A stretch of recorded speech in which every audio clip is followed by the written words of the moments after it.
Hey guys, I just wanted to welcome you back in another episode of Kellen Time, and we're checking out the SKX that I've been playing around with. So I had never had an SKX, thought I'd give one a whirl and maybe dabble in a little bit of modding with it, just because these things are fun and so accessible. So I was kind of on the hunt for an original, older SKX, something that was a little worn and beat up around the edges that I could, kind of play with. And, I don't want to spend 200 and whatever they now, 210 or whatever on Amazon for a brand new one. So anyway, finally found one. This one, it's kind of hard to date them, but I think this one's from the late 90s and in pretty good condition, but, it was definitely somebody's daily. It was a wear. And it was the head only. So I bought just the head. It was all original, just the head, classic SKX, and it had just been serviced. The movement had just been serviced, so movement was running good. The crystal, I've replaced the crystal, and I'll talk about that. But this was, the crystal was pretty beat up. Then you can kind of see the bezel has its fair share of work done, nicks on it. It's just, it's lived a good life. That's exactly what I was looking for. Just something that I wouldn't be mad if I messed up or beat up. So found this one, $100 shipped. Thought that was a great deal. So I gave it a whirl and then got it in, and I started looking or while I was waiting for it to ship, I started looking for, I'm a bracelet guy through and through. I mean, every now and then I'll throw something on a NATO or maybe a leather strap, but for the most part, I would say 80% of the time my watches are on bracelets. And I had never had the stock SKX Jubilee, and I thought that was something that I needed to have. It gets a little bit of a bad rap in my opinion. People say it pulls their hair, has a rattle to it. I don't know. I haven't experienced that yet. I also don't have that much hair in my arms, so maybe that's part of the reason, but I love it. So I got the Jubilee for $25, so used, again, not brand new, but not trashed, so pretty good deal. I felt like $25 shipped. So at that point, I'm gonna watch $125. And so I wore it around for about a week, and I was like, you know what? I kind of want to maybe do a little bit of vintage-ish modifications to this. So, it's got the Jubilee, which to me is a little bit vintage looking, and then it's starting to it's hard to tell. Let me turn this light, might make it worse, but yep, that made it worse. So it's got the lume has just the slightest bit of aging to it. So it's not stark white. I would say it's like an eggshell. So it's starting to patina, but I thought about maybe enhancing that a little bit, making it more of a cream and kind of fading the bezel. We'll get into that a little bit later. But what I did order, and I touched on this in my video about my watch box and what's in it, I ordered a Crystaltimes 101 Sapphire top hat, or it's not really domed, it's that top hat style crystal, and a new gasket. So I got that in. This was right around $68 shipped, and I ordered this right before Crystaltimes had ordered or opened up their USA website. So now I don't know if it's shipping is cheaper or it's probably faster, or if their prices have varied. I really haven't checked out that, but I do know that if you're looking to get Crystaltime stuff now and you're in the US, it's quicker shipping because they have a US based website and distributor. I believe they're out of California, so your West Coast people like myself would be in good luck. But anyway, I didn't want to go the super dome, double dome route. I have, like I mentioned in my other video, I have a Halios, and it has that top hat crystal, and I love it. So I went that route. So this is a sapphire domed kind of top hat. So it's still flat, if you will, across the top, but it protrudes like an old sports watch would, like an old Rolex or something like that. So you can see, the old crystal that was on here was pretty much flat with the bezel. So, you know, it's got a good amount of height to it, which makes it kind of fun.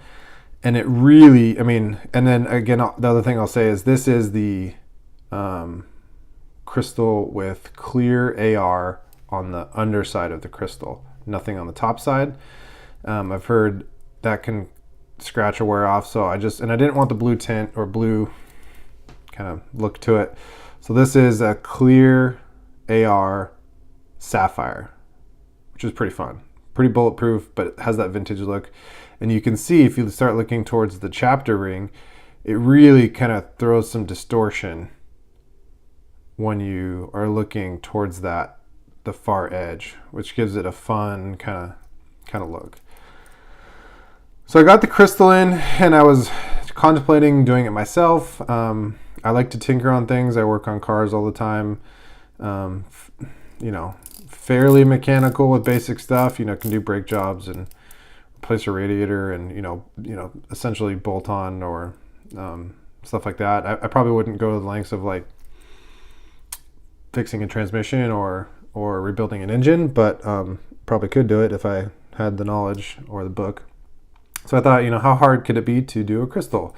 My biggest worry was with these. I had heard horror stories of these, and you know, sometimes that piston rod that comes down doesn't come down straight, and it will crack somebody's crystal. And you know, it's that fine balance of, for the amount of times I'm going to use this, which maybe one time, I don't know. I didn't want to buy a crystal press that was $70, $150, $200 because it just economically wasn't worth it to me. So I thought, you know what, I'll give this a shot. And I'm sure you guys have seen these. They're on Amazon, they're on eBay. I think this was on Amazon Prime. It was 17 bucks. Got here in one day. And all it does is you would take off the bracelet. I took off the bezel, take out the movement.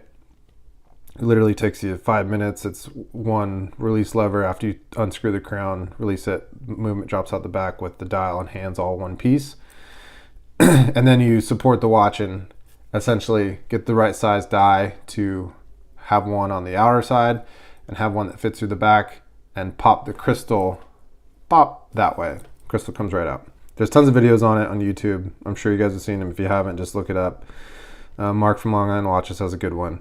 I won't go into the details, but anyway, I ordered this, and first time popped it right out, and then the gasket was still in great condition. It looked almost brand new, so I just reused it, popped this one back in, and for 15, 16 bucks, I'm in business. So essentially, you know, with the watch head, the bracelet, the crystal, and then the tool, I think I'm into this like 210 bucks, which I'm pretty happy with. And now I'm kind of sitting here thinking, you know, should I fade the bezel a little bit, give it kind of like a neutralish black to gray. You know, I've seen those videos online where people put them in bleach and kind of rub it, and it just slowly, this is just an aluminum stock insert. It's not brand new, so it's like, what, you know, if I hurt it, I can just get another one and replace it. But thought that might be kind of fun. Give it, just kind of keep going on that vintage without going overboard. I don't know. Let me know your thoughts if you guys have done it. What methods have worked for you guys? If you shouldn't do it, whatever. I will say the bezel action on these old SKXs is pretty sloppy, if you will. I feel like this thing just kind of dances all over the place, and it may be because it's old. It still has the click ring in there. So it's still got, you know, what it needs to have, but it just, in comparison to like my turtle is super tight, and you know, it doesn't have as much kind of play as this one does. You can see clicking it a little bit, but it's got some play, and I feel like, you know, on this I could just pop this off with my hands, whereas my turtle, to get that thing off is a pain. So anyway, I just want to share that with you guys. If you're interested in or if you've done mods, let me know. If you're thinking about it, you know, this is a great watch to do it with, not only because the parts are, there's so many, this is probably there's more parts out there for an SKX than any other watch to mod, but it's fairly cheap. I've heard that, there's those rumors floating around that these aren't being produced anymore and that they're, going to go up in price and whatnot. But still to this day, I mean, I got this watch head for $100 shipped. So it's kind of hard to beat that for an automatic Seiko watch. So yeah, I've been wearing it a little bit. It's a good watch. Obviously, I'm sure a lot of you guys have had it. I'd say it might be a little overhyped, but it's still a fun watch. You can see there how it sits on the wrist with that crystal. Makes it kind of fun. I don't know, guys. Let me know your thoughts. Kind of fun little mod I did, and I'm sure it's thousands of other people have done it. I'm not claiming to be original here, but I thought that this crystal was pretty fun, and I just wanted to share my experience with you guys. I didn't do this stuff during the install, but again, that's all been done, so check them out online. But yeah, let me know your thoughts. Fun watch. If I should keep going, if there's some other mods you guys have done. Love to chat to you guys about it. Let me know. Later.